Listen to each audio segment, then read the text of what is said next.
Bible talks about not despising the day of small beginnings, because every person has one, but it doesn't have to end up that way. But what I'll tell you is this: when we first moved to Texas, I told you the Lord put me in a job. What he did is he got me a part-time job at an office supply store. Now, you may say, well, Jeremiah, if you're supposed to work, then why didn't he give you a full-time job? Who cares? He can take what doesn't seem to be enough and make it enough. Why? Because the time I got hired was back to school time, which is the Christmas season for office supply retailers. So what happened? I could only be guaranteed like 24 hours a week.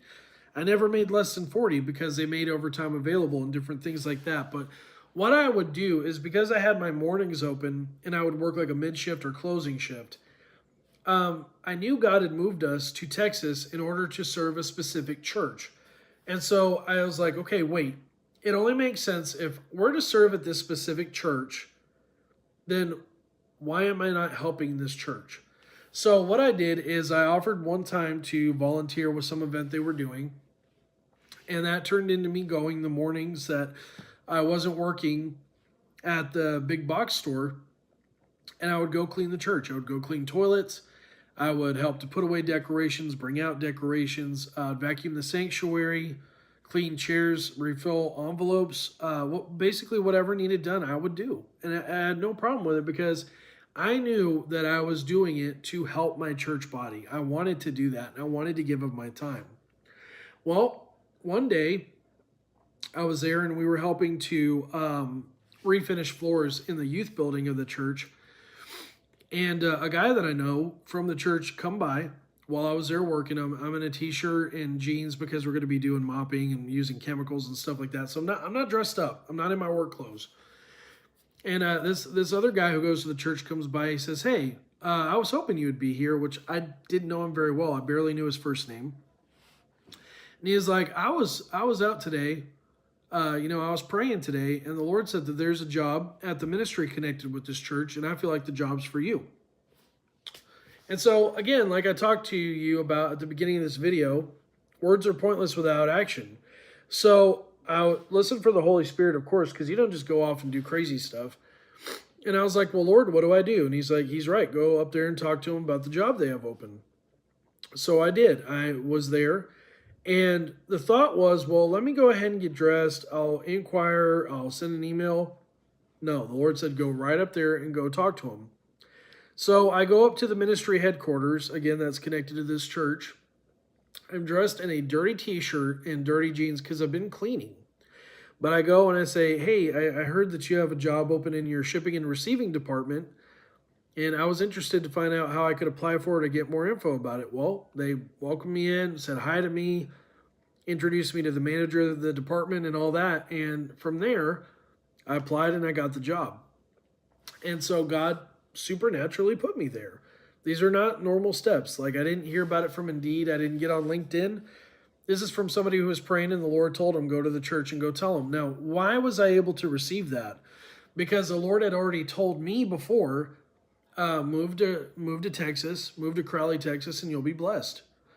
And so I had to be obedient to follow a word before other people are going to hear words from me. God's not going to just tell people other things and not include you and not have you have sown or given up something before.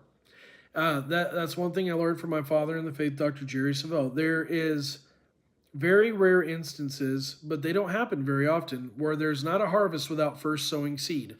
I believe that there's never a harvest without sowing seed first. It just may not seem significant to you, but obedience means more to God than sacrifice does.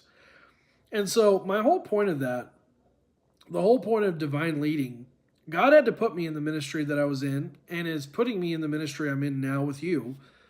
But it wasn't a result of me feeling like, well, I need to go preach meetings and be in front of people. Oh, I feel destined to go do crusades or whatever. I went to go clean bathrooms, and the Lord saw that that was more than enough to put me in full-time ministry. And so that's the whole point, is a lot of people want the prestige that comes with ministry, but not the serving of the people. When's the last time you picked up a toilet brush to help somebody? When's the last time you went and even served in your church?